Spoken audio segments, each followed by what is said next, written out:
who holds your life in his hands. Who holds your life? In 1878 in Paris, the World Showcase, what we now call a World Exhibition, featured some extraordinary things, including a megaphone, a phonograph built by Thomas Edison, a telephone, which was the work of Alexander Graham Bell. The head of the Statue of Liberty was there, hadn't been shipped to New York yet, waiting to go. But among all of those things, there was something small made by a little glass maker from Paris. And inside this little round circle of glass was a man holding an umbrella. And you'd pick up the little piece of glass, it was just for a paperweight, and you would shake it. And all of this white powdery stuff would float through the air, well, inside the glass. And the man holding the umbrella would stand there, and it would just all kind of filter down. And it was the first snow globe. Of course, you can put all things you want in a snow globe, in miniature, people, animals, little houses. It's all life in miniature. I never saw the television show Saint Elsewhere. It was a drama back in the early 1980s. It ran for maybe 5 or 6, 7 years. But the show ended, and the reason I know this is because the ending just kind of rattled everybody, because apparently the ending of this television show, all of the seasons they had and all the episodes came down to the very last scene. There's a little boy, he's the son of the doctor, the main doctor at this hospital, and he has some problems, and so the doctor's been helping him all through the show, apparently. Again, I never saw this, so I'm just telling you what I've read. But he's holding in his hands a little snow globe, and inside the snow globe, you see in miniature the hospital. And the whole inference is that the entire show and all the spin-offs, apparently there were spin-offs that came off of this show, was just a figment of his imagination. That everything that you had seen through the years just happened while the little boy was holding the globe. Well, there's an existential truth to that, isn't there? We are not the figment of anyone's imagination. But we do kind of live lives that can feel like we're in a snow globe, like the man holding the umbrella. Life can become difficult when someone comes along and just kind of shakes things up. The globe of our lives being shaken, and then we find all of life just kind of swirling around us, this swirling storm of white. I think that's all true. It's easy to think of life that way, but that's not really how we live. So what I want to do is take us outside the snow globe of your life, as it were, and help you see what life is like on the outside and who's really holding you in his hands. Who is the one whose eyes are always watching, always seeing, and who orders the paths that you take? So consider with me first, God has ordained the natural rhythms of life. He has established its boundaries. Look at verse 1. To everything there is a season and a time for every purpose under the heavens. A time for birth, a time for death. Our times, men and women, are in His hands. God rules over the affairs of men. This is what it means by the phrase under heaven. Every aspect, every specific, singular aspect of life has a moment to which He has appointed it. This is what it means that everything has a season. There's great specificity here in terms of living, that God runs the business of our lives, involved in our intimate affairs, the totality of them, anything we do. And you see that here in the bookends of life, birth and death. This simple poem that begins in verse 2 and runs down a few verses, this poem expresses the totality of your life. And these are the dates, one's birth, one's death, that you put on your gravestone. You might notice at the bottom of our hymnal, some of our hymns were written by people who are still living. If they're dead, it shows birth date, death date, at least the year. If they're still living, there's the birth date and then a little dash. We don't have the death date yet. These are the time to be born, a time to die. God has appointed this time for the beginning of time, and you can't change it, you can't outrun it, and you can't alter it in any way.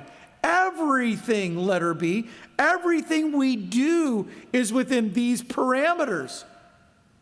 And so as you read, beginning in verse 2, the second part, as you read, going down through verse 8, a time to plant, a time to pull up what you planted, to kill and heal, to break down, build up, to weep, to laugh. All of these things are all part of just the ebb and flow of one's life. And some of those things are positive, right? When you look at Hevel, you say, well, that's negative. But Solomon's now taking and turning the idea just a little bit and saying, but notice what God is doing, even in the Hevel things. Notice what he's doing. There are positive things to life. I mean, there's harvesting. That's what I think the gathering is. I think the planting is not the fun part. That's the hard part, right? It's the harvesting, the healing, the building, the laughing, the dancing.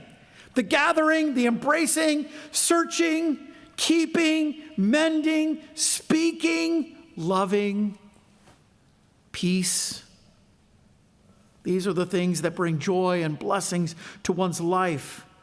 The greater joy, to hoping to find something lost, the saving of things, preserving things. All of that is good.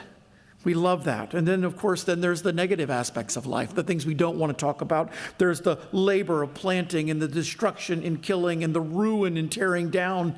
There's weeping and mourning and scattering. There's not embracing. There's giving up a search and knowing that something is forever lost. There's throwing things away, tearing something down, being silent. There's hating. There's war and turmoil. Those are all the negative things. And Solomon says, even as we have the positive things in our life, we have the negative things in our life. Men and women, think about this. God has ordained that. That's part of the parameters of life. Between your birth and your death, this is your life right here. That's the snow globe in which you live. And some of you've been through a snow globe. Your life has a little more of the ups and downs. It feels like it's shaking a little more than others, right? Sure it does. But letter C, God ordains how we live within those boundaries. What profit, verse 9, what profit does he have wherein he works? I have seen the trouble, the travail, which God has given to the sons of men to be exercised in it. He has made everything suitable, appropriate. Beautiful kind of gives you the idea of something looking nice. It's not really the right word here. It's kind of suitability, appropriate in his time. In other words, what happens in our lives happens in his planning. And he has set in our hearts eternity. And so there is the frustration. There's the reason we have angst with Hevel, because no man can find out the work of God from the beginning to the end. We're not eternal beings, but we have eternity in our hearts. So what we do within the boundaries of life and death, of birth and death, is prone to Hevel. Here's the reference to material things, our labor, our work. We work hard in this life. Do you know why? Because it's part of the curse. Literally, this is part of the curse that we have. And in a parallel statement, he calls it our burden in verse 10, which is why so much of life can be categorized as Hevel. What we do is generally confined to earth. It's temporary. It's transitory. And so there is an opportunity to see eternal value in our lives Even as we're looking at these things that are just nothing, God makes those things appropriate and beautiful. This is how the back and forth parts of the poem work. This is the order in which God has put us. He orders it all. He includes in this the parts of life, even those that are connected to the curse. He puts us in that. In other words, it's good that we go through all of these things. We're just cogs in a wheel. I want you to understand this. While we're alive, it might seem, I think this is the eternity in our hearts part, it might seem as if we're more than that, but we're not.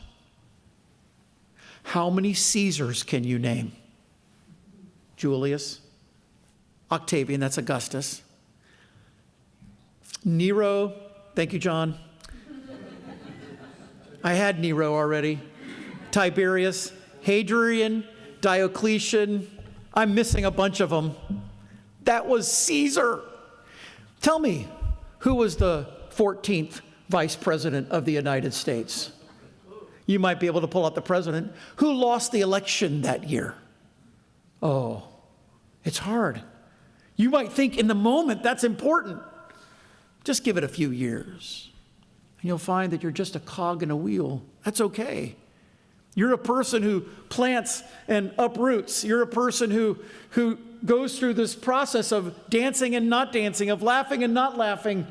All these things is just part of life. It's okay. And in that, God helps us to see the eternal things. He puts that idea in our hearts so that we have the capacity now to think beyond ourselves, to see a purpose that's here, to see a reason for what God is doing, and now a desire to understand all of those things arises. This is where philosophy comes from. This is where a lot of those academic disciplines arise, because why do you really care about ancient history? Why do you care about history at all? Some of you are saying, yes, why did I care about history? It's because you're looking at it and saying, this is how these people once lived. And isn't it interesting how much of that parallels our lives, how much of it doesn't parallel our lives? But the rhythms of life is part of the natural ebb and flow that God has ordained for us while we live here. And because of the curse, something that he's going to deal with in the next section in Ecclesiastes, because of the curse, much of the flow, much of the ebb is hevel. But it also has a part in which God is always exercising his control over us. Are you okay with that? Are you okay with God being in control of your life, of your children's lives? Do you see God in the good things that happen in your life? Do you blame God for the bad things, but fail to credit him for what is good? You know, the human tendency is to see all the good and say, I did this, to see the bad and say, God did that. You look at what happened just a couple of weeks ago, not even that long, out in Texas, and the grief. There are families in great grief. Something seemingly senseless. I reminded my wife, the very first ministry we had, before we moved to Pennsylvania, that was grief. But before we went through that grief, we actually almost took a church in Kerrville, Texas. We actually went to San Antonio, the two of us. We had no children at the time. We flew to San Antonio, and I candidated to be a youth pastor in Kerrville. I have almost no memory of these people. This was almost 30 years ago. I don't remember the name of the church. It didn't work out. We actually turned them down, but they should have turned me down. I mean, I had no idea what I was doing. They were just being nice, I think. The pastor was a wonderful guy. But I look at what's happened out there, and there are so many people talking about God's judgment, and people talking about maybe natural disasters, and maybe even seeding clouds. And what caused this? Everybody's looking for someone to blame.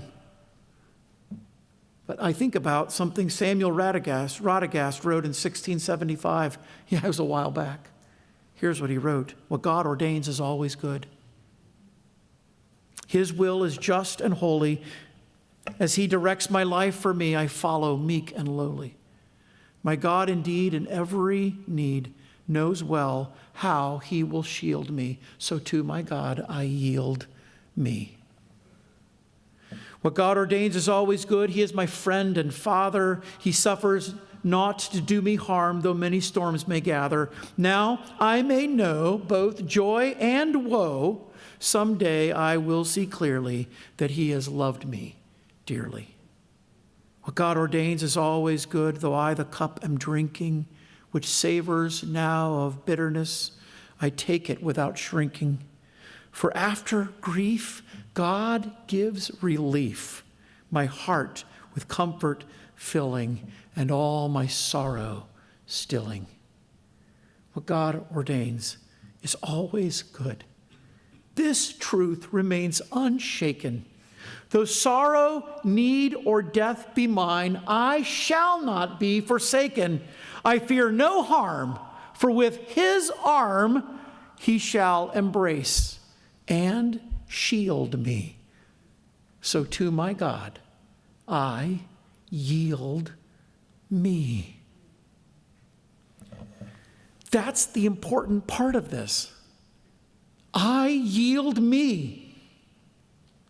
And I want you to notice that we yield ourselves in submission to God's control. This is point number 2. Submit to God's sovereign control, because our only good comes from him.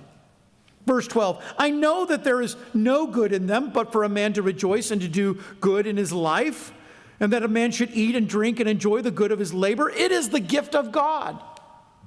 If you're looking for any good in this life outside of God, you will not find it. But whatever you do, even the most mundane things of life, in his will, that is good for you. That's where you find it. So even things that we would naturally just assume to be hevel, worthless things, can themselves be blessings.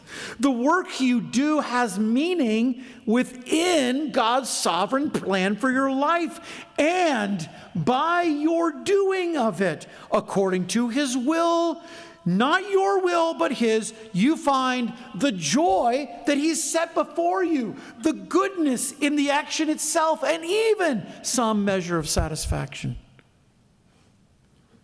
And so you can mow your grass, which I'm going to tell you sounds like a very hevel thing to me. But you can mow your grass and come away and say, there's joy and goodness and satisfaction here. Or the laundry, or the dishes, or all the things you go through in life that are part of that ebb and flow that Solomon mentioned in his poem. You can go through all of that, and you can look back at those things. And yes, if you're just doing it because it's required as part of life, then it's hevel. But when you're doing it as part of God's will for your life, understanding that it's part of God's will for your life, then it's not hevel, it's joy and goodness and satisfaction. And I'm going to tell you, there are a lot of things that we do in life that could easily turn to hevel. My mother likes to put together puzzles. There's nothing more hevel than that. I mean, really. You get to the end, you're like, okay, there's the picture on the box. Do you know why my mother puts together puzzles? Because she believes, and I think she's right, she enjoys doing it, but because it helps her think. It helps keep her mind active. And when you're 87 years old, you need to keep your mind active. So she does puzzles. I think that's great. And I don't think it's hevel. And so you can go fishing, and you can go golfing, and you can go out on a boat, and all these things that, some serious-minded Christians say, wait a minute, that doesn't sound very godly to me. But that's part of the blessings of life. As long as you're doing it all within the will of God for you. That's part of the blessings of life. These are blessings when they receive them as gifts from God. That's why you can sit at a 4-course meal and have no thought of God's blessings to you as part of you eating that dinner. It's just food on a plate. And yeah, you can enjoy it in some temporary sense, but within an hour of eating of it, the thought of it is probably gone. Certainly within a few days, you can't remember. What did you have again? I can't remember what I ate. It's hevel. But when you receive it as the gift of God, it can just be a Big Mac, okay? And you receive it as the gift of God, and you are thankful for it, and God makes it beautiful and wonderful and joyful and satisfying. The most simple things of life are that way, because we receive them. So there's the good and the bad, all of his labor and all of the mundane things, the eating and the drinking that he talks about, the toil and the struggle that's mundane and negative and hard. Men and women, hey, listen, this becomes blessings from God's hand, because you can give yourself to find them and lose that blessing, that's hevel, or you can give yourself to God and find him and have all of these blessings added unto you. That's why we looked at Matthew 6. Because you can pursue the things that the Gentiles seek. You can try to get all of those naturally wonderful things of life and add it to your life. You can, there's this thought in the back of your head, if I had more money, if I had more of this, if I had more hevel things, then I would be more joyful and more satisfied and better. And you don't realize that actual blessing is from the gift that comes from God's hand. That's the blessing. That's the joy. So the psalmist says, I went into the house of God in Psalm 73, and there I understood the end of the person gathering the things for himself in this life. That's when I understood his end. That's when I realized and saw what really comes of him. And that's when I realized I have no one in heaven beside you. And what do I have on earth except for you, oh God? There's nothing but hevel things. These are blessings from God's hand. And it leads us to this idea, letter B, that his works are to be feared. He says in verse 14, I know that whatever God does, it will be forever. Nothing can be put to it, nor anything taken from it. God does it, and men should fear before him. That which has been is now. That which is to be has already been. Sounds like something ominous almost. God's works are connected to his character. Do you realize God only does what's true because of who he is? Everything God does arises out of his character. And certainly there are things about God that you see here, that he is an eternal God. He had no beginning. He has no ending.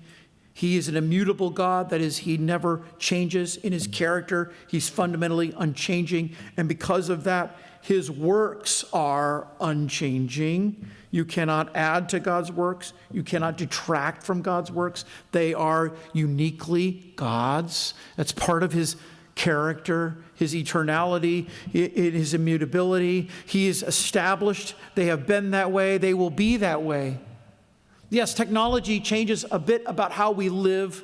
Economies change how we live. We're not serfs. We don't live in a fiefdom any longer. We're not in a feudal system. And the system in the medieval ages before that, and the system that came after that through the Industrial Revolution, and now the revolution that we're in, well, the technological revolution, certainly beginning in the Bill Clinton administration, but what we're in right now with AI, we have no idea what it's going to do.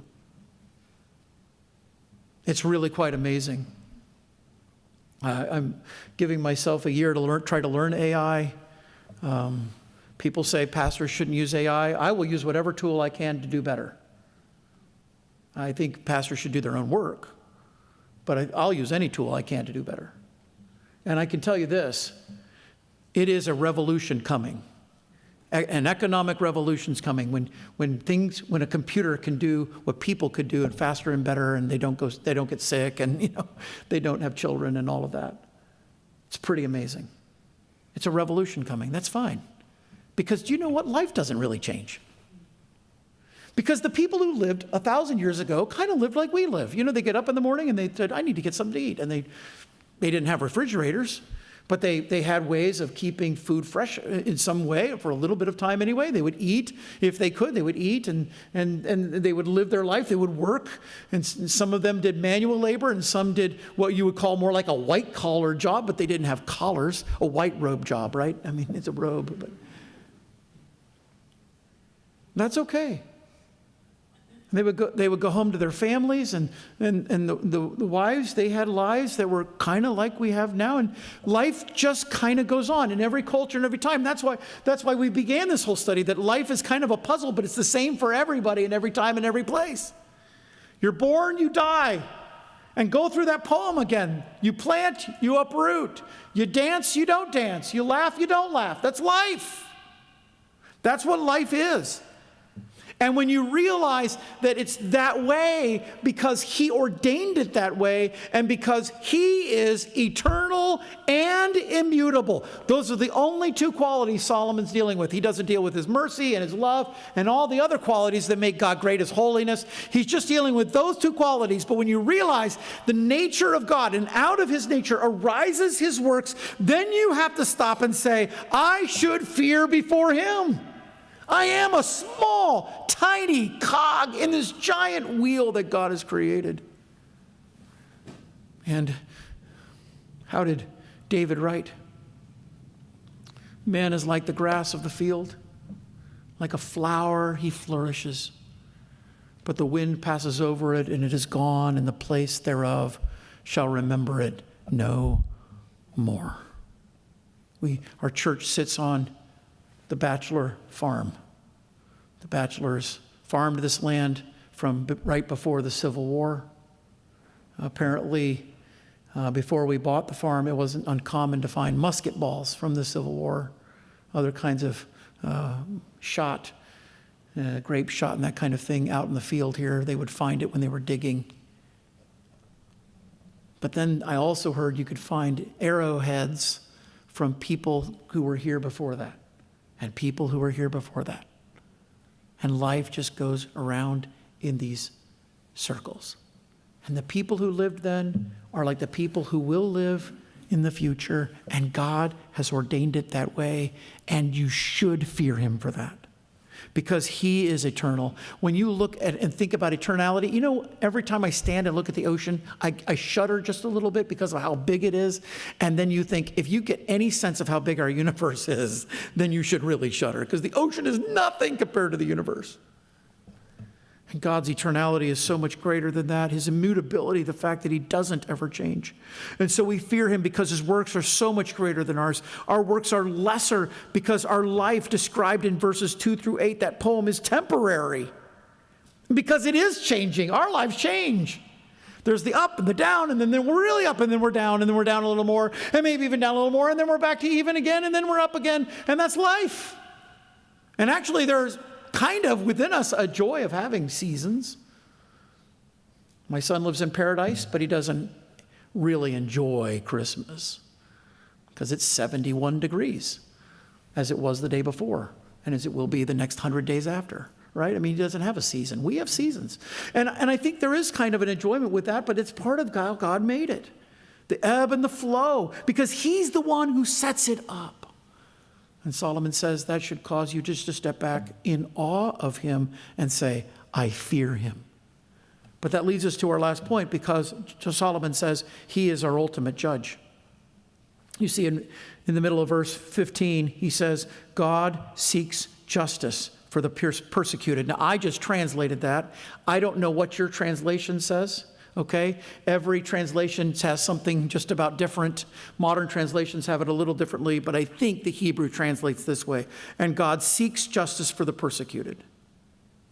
And moreover, I saw under the sun the place of judgment, that wickedness was there, and the place of righteousness, that wickedness was there. And I said in my heart, God will judge the righteous and the wicked, for there is a time for every purpose and every work. Do you see, he's kind of bringing this idea now to a conclusion. What he started in verse 1, he's bringing to an end in this general paragraph statement. He's saying God is the one who will actively judge mankind. So as you're living your life in your ebb and flow, your planting, you're gathering, you're dancing, you're not dancing, you're laughing, you're mourning and weeping. As you're living your life, you need to remember, as you fear him because he doesn't change, God is going to judge everyone as the ultimate judge. He's not passive. He's not detached. He's not disinterested. He hurries along. That's the idea of the pursuit here. He hurries along in his pursuit of justice for those who are oppressed. So the people who look at those things of life and go, I'm on the negative almost all the time. I see all these other people who are on the positive all the time. That's Psalm 73 kind of thinking. Understand, God makes it right. God brings it all to conclusion. It's part of God's consummation of the age. Yes, the wicked rule today. They hold court now, and they have responsibility from God to be just now, and usually they aren't. They want bribes. They seek the perks and amenities of living in power over other people. I remember being in Manila, trying to get to the airport. Apparently there are neighborhoods that are off limits for average people. They just don't let you drive in there. But Google Maps said I was supposed to go in, so I convinced my driver to drive in. I had 3 hours to get to the airport. It was like 5 miles away. And I'm in this neighborhood, and it was a huge neighborhood. And it took us about a half an hour to get past the guard. And we got into the neighborhood, and I thought, well, surely we're home free, because if you can't go in, they're going to let you out, right? But we got to the other end, and I could see the airport, and there's a guard, and he won't let us go. And the line to get out of the neighborhood was so long. If we turn around and go back, I'm going to miss my flight, and I don't want to stay in Manila. And so my driver, he's arguing in another language, one of the Filipino languages. They're arguing back and forth. And he's looking at me, and I'm looking at him. And I don't know why I thought of this, but I had some Filipino money, and I pulled out my wallet, and I pulled out some money, and I kind of waved it from the back seat. And the guard looked down, and the driver looked over at me, grabbed my money, handed it to the guy, and we drove on. And we spent 10 minutes haggling over about $2.50. It was a lot of money, I guess, to him. I had given you $5 to skip the last 10 minutes, okay? Maybe $10. Here, have my credit card. Buy yourself something nice. Come on, let me through. But you see, it's easy. I have power. I have control. So I'm going to demand things. And oh, we live in a world like that. So many of the African nations, their governments are corrupt. I'm not saying any government's that great, but I'll tell you what, when you travel outside of America and you come back, you realize what a good nation God's given us. You see the corruption in some of these other countries and all the natural resources they have and all the things they could do, but the corruption there has just stifled growth and destroyed innovation, and they're not able to do what they could do because of the oppression of people. And even in our own nation's history, there has been a history of oppression of people wanting to rule over others. And he says, I looked at the place of judgment, and the wicked were there, and even where the righteous were supposed to be, the wicked were there. And the only comfort he had, he said, I said in my heart, God will judge.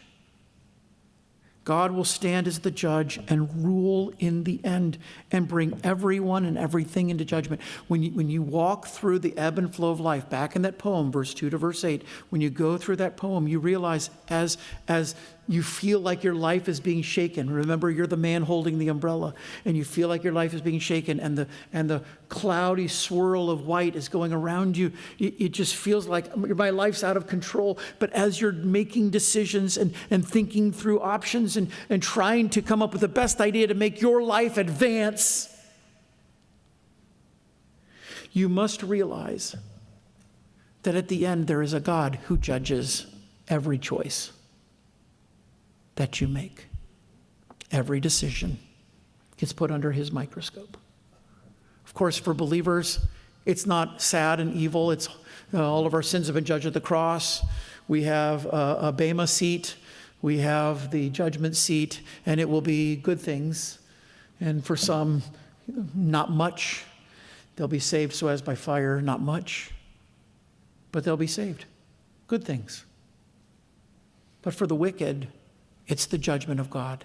Do you know the blessing that Paul gives to the Thessalonians in 2 Thessalonians 1? He's talking about hell, and I've never heard anyone preach on hell this way. But what Paul says is that Jesus is going to come back in flaming fire, taking vengeance on them that know not God. Do you know what he's actually saying? Is that God will give them what they deserve. Hell, to that persecuted saint, is actually a blessing. How weird does that seem? But when you're going through intense persecution and you say, is there a God in heaven? Will they get theirs? Yes. So what does Paul say in Romans 12? Leave it to God. Vengeance is mine. I will repay, saith the Lord. So if my enemy hungers, I can feed him. And if he thirsts, I can give him drink. And then I'll heap coals of fire on his head.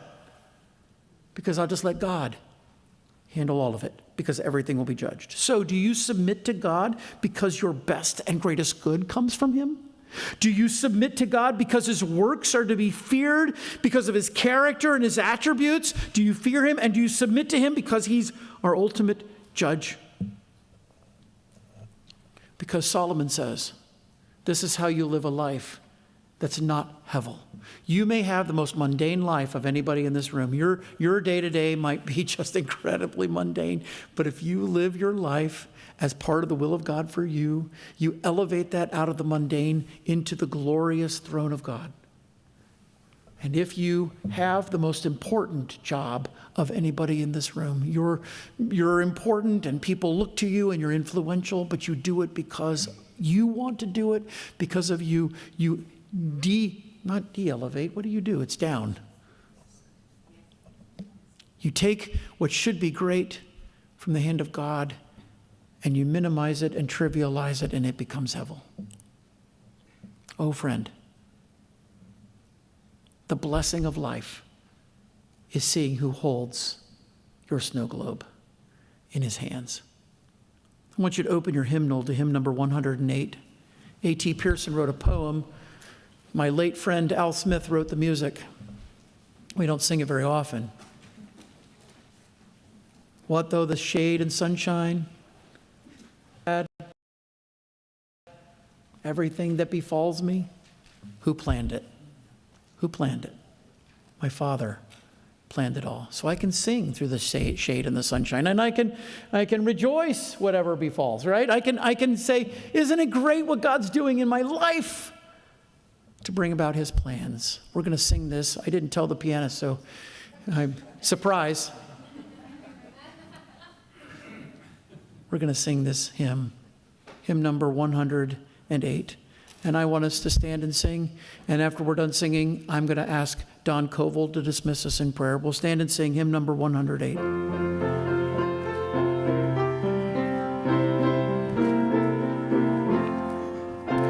What though my way be weary, and though the shadows fall, I know it where he leadeth. My Father planned it all. I sing through the shade and the sunshine. I'll trust him whatever befall. I sing for I cannot be silent. My Father planned it all. There may be sunshine tomorrow, shadows may break and flee. 'Twill be the way he chooses, the Father's plan for me. I sing through the shade and the sunshine, I'll trust him whatever befall. I sing for I cannot be silent, my Father plans it all. He guides my faltering footsteps along the weary way.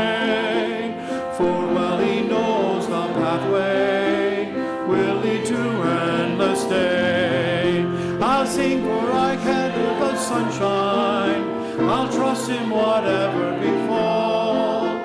I sing for I cannot be silent. My Father planned it all. A day of light and gladness, on which no shade will fall. This is the last day waits me.